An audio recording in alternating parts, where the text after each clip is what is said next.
뺨서재, 오늘은 책 이야기는 잠시 접어두고요. 많은 분들이 관심 있고 궁금해하는 오디오 컨텐츠 제작 방법에 대해서 알려드릴게요. 이름하여 목소리 하나로 오디오 크리에이터 되는 방법입니다. 종종 오디오 컨텐츠 강의를 하다 보면 가장 궁금해하는 질문 몇 가지가 있는데 3개만 꼽아보자면, 첫 번째는 저는 하고 싶은 얘기가 너무 많아서 혹은 하고 싶은 얘기가 없어서 걱정이에요 하는 분들이 계시고, 두 번째는 목소리가 별로 안 좋거나 사투리가 있는데 괜찮을까요? 하시는 분들, 세 번째로 녹음 장비는 뭘 사야 돼요? 하는 궁금증들을 가지고 계신데 차근차근 이야기하면서 알려드릴게요.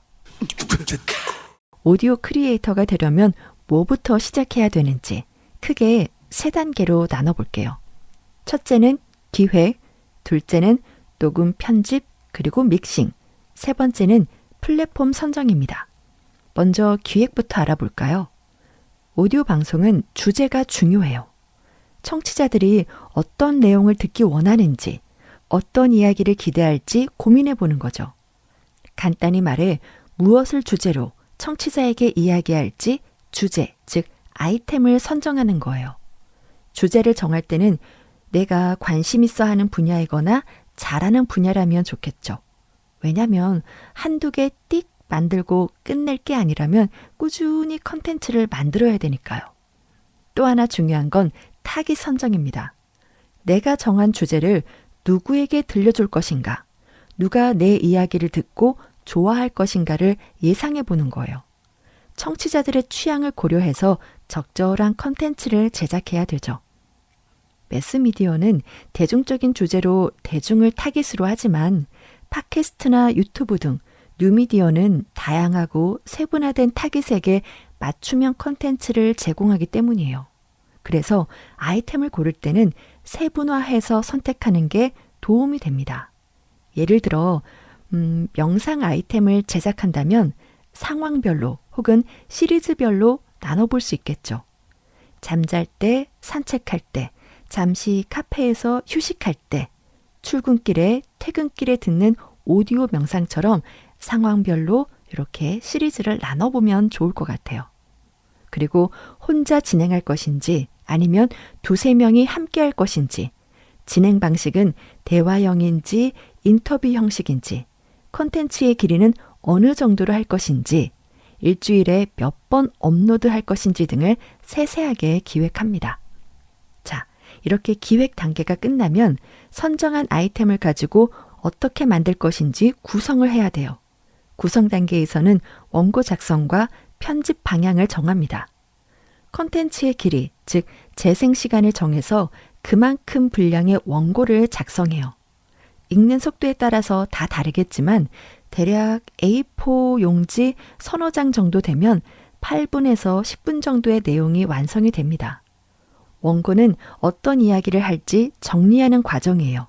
시간 분배, 내용 순서 등을 고려해서 적절한 문장과 표현으로 전달하고 싶은 이야기를 작성합니다. 그런데 꼭 원고를 써야 되나요? 하는 분들도 계세요. 물론 원고가 없어도 되겠지만 즉흥적으로 하다 보면 시간 분배가 잘 안 돼서 꼭 하고 싶은 이야기는 뒤로 밀리거나 아예 하지 못하거나 시간이 엄청 길어질 수 있어요. 또 그냥 단순한 잡담이나 수다로 흐를 수 있죠. 청취자들은 의미 있는 정보나 재미있는 방송을 듣기 위해서 청취하지 않을까요?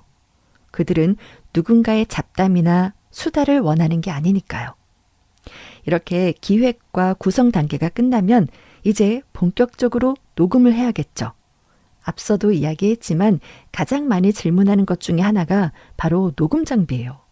물론 스마트폰 녹음기를 사용해도 되겠지만 되도록이면 듣기 좋은 소리를 녹음할 수 있도록 오디오 제작에 필요한 간단한 녹음 장비를 알려드릴게요. 아주 기본적인 장비는요, 마이크, 노트북, 즉 컴퓨터, 다음으로 오디오 편집 소프트웨어가 있어요. 먼저 마이크에 대해서 알아볼까요? 마이크의 유형은 크게 다이나믹 마이크와 콘덴서 마이크 2가지로 나눠볼 수 있어요. 흔히 노래방에서 볼 수 있는 마이크가 다이나믹 마이크인데요. 아이스크림 콘처럼 생겼죠. 다이나믹 마이크의 장점은 민감하지 않아서 라이브 공연이나 실외에서 사용하기 편리해요. 또 내구성이 좋고 외부 전원 장치인 팬텀 파워가 필요 없습니다. 가장 중요한 건 컨덴서 마이크에 비해서 가격이 저렴하다는 거죠. 단점은 디테일한 녹음에 약하고 마이크에서 일정한 각도를 벗어나면 녹음이 잘 되지 않을 수도 있어요. 다음으로 컨덴서 마이크는 TV에서 보면 가수들이 스튜디오에서 녹음을 하거나 라디오 방송에서 쓰는 마이크가 바로 콘덴서 마이크예요. 콘덴서 마이크의 장점은 민감해서 디테일한 세밀한 녹음에 적합하죠. 그래서 주로 녹음을 전문적으로 하는 녹음 스튜디오나 라디오 방송국에서 많이 사용을 합니다. 또 장점이자 단점인데요. 콘덴서 마이크는 수음의 범위, 즉 녹음되는 범위가 넓어서 노이즈에 약해요. 그래서 방음이 잘 된, 즉 녹음 환경이 잘 조성된 공간에서 사용을 해야 깨끗한 소리로 녹음할 수 있어요. 또 단점은 충격에 약하고 별도의 전원이 연결되어야만 작동하기 때문에 별도의 팬텀 파워가 필요합니다. 정리해보자면 다이나믹 마이크는 노이즈 차단이 잘 돼서 외부에서 사용하기 편리하고 내구성도 좋지만 녹음의 질은 컨덴서보다는 부족하고 컨덴서 마이크는 질 좋은 녹음이 가능하지만 노이즈에 약해서 방음 시설이 잘 된 녹음 스튜디오에서 사용하기 알맞고 별도의 전원 장치가 필요하다는 겁니다.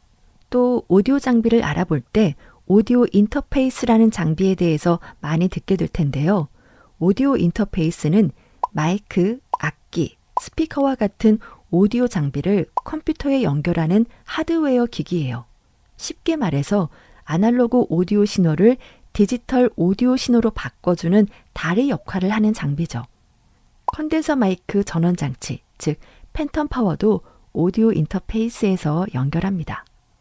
그래서 어떤 마이크를 사용하면 좋죠? 라고 하신다면 두 개의 마이크가 고유의 장단점이 있으니 사용하시는 환경에 따라서 선택을 하면 되겠지만 홈 레코딩을 한다면 소음에 강하고 사용하기 비교적 쉽고 저렴한 다이나믹 마이크를 추천합니다.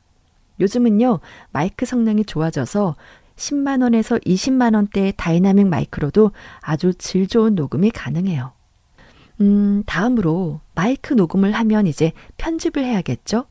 편집을 하려면 편집 툴, 즉 오디오 편집 소프트웨어가 필요해요. 무료부터 유료까지 사용할 수 있는 이 편집 툴이 다양한데요. 물론 유료 프로그램을 사용한다면 세밀한 작업과 다양한 필터, 플러그인 기능을 사용할 수 있죠. 하지만 복잡하거나 정교한 오디오 편집 작업이나 음악 작업을 할 게 아니면 처음에 시작할 때는 무료 소프트웨어를 사용하는 것도 좋아요. 기본적인 작업은 할 수 있으니까요. 검색을 해보면 다양한 무료 오디오 편집 프로그램들이 있지만 윈도우를 사용한다면 오다시티 프로그램을 쉽게 사용할 수 있을 거예요. 사용 방법도 검색을 하면 많이 나와 있고 배우기도 쉬워요. 또 맥을 사용한다면 맥 기기에 기본적으로 내장된 게러지밴드를 사용해도 좋을 것 같습니다. 이렇게 쉽게 사용할 수 있는 편집 프로그램으로 어느 정도 편집 기술을 익히고 나면 차차 내가 원하는 유료 소프트웨어를 사용해 보는 것도 추천합니다. 자, 이렇게 목소리 편집이 끝났다면 다음 단계는 사운드 믹싱이에요. 목소리, 그러니까 멘트만으로도 컨텐츠를 만들어도 좋지만 나는 음악이랑 효과음도 넣고 싶어 라고 한다면 음악이나 효과음을 구하는 방법은 크게 세 가지입니다. 첫째, 직접 음악이나 효과음을 만든다. 둘째, 무료 음원 사이트의 음원을 사용한다. 셋째, 유료 음원 사이트에서 저작권, 즉 라이센스를 해결하고 사용한다. 무료 음원, 무료 BGM 이렇게 검색해 보시면 다양한 사이트가 나오는데요. 좀 더 전문적이고 다양한 음악이나 효과음을 사용하고 싶다면 요즘은요, 저렴한 유료 사이트도 있으니까 사용해 보시는 거 추천합니다. 이제 마지막 단계인 플랫폼 선정이에요. 오디오 채널을 만들 수 있는 플랫폼도 요즘 참 많아졌는데 대표적으로 네이버 오디오 클립, 팟빵, 애플 팟캐스트가 있고요. 그 외에도 오디오 라이브 방송을 할 수 있는 플랫폼도 다수 있어요. 또 오디오 플랫폼은 아니지만 간단한 영상 제작을 할 수 있다면 유튜브를 이용해 보시는 것도 추천합니다. 그런데 대표적인 오디오 플랫폼을 기준으로 설명을 하자면 각 플랫폼별로 청취자들이 선호하는 콘텐츠에 차이가 있을 수 있어요. 예를 들면 시사, 교양, 경제, 스포츠 등의 콘텐츠를 선호하는 플랫폼이 있을 수 있고요. 강의, 교육, 문화, 예능, 일상 등의 콘텐츠를 선호하는 플랫폼이 있죠. 플랫폼별로 청취자가 많이 찾아듣는 선호하는 콘텐츠의 차이가 있을 수 있으니까 내가 제작하고자 하는 콘텐츠의 유형에 따라서 플랫폼을 선택해보는 것도 좋을 것 같아요. 물론 모든 플랫폼에 다 올려도 됩니다. 딱 하나의 플랫폼을 선택해야 하는 건 아니에요. 그런데 아무래도 조회수가 더 높고 호응이 좋은 플랫폼으로 집중하게 되더라고요. 자, 여기까지 오디오 콘텐츠 제작에 필요한 대략의 내용을 간단하게 알아봤는데요. 모든 일이 그러하겠지만 오디오 크리에이터가 되려면 시간과 노력과 헌신, 연습이 필요합니다. 무엇보다 일단 만들어보고 모니터하고 가까운 지인에게 피드백을 받아보는 걸 추천해요. 아, 그리고 저는 목소리가 안 좋은데 혹은 사투리가 있는데 괜찮을까요? 하는데 이건 아무런 문제가 되지 않습니다. 오히려 장점이 될 수 있으니까요. 너무 걱정하지 말고 일단 시작해보세요.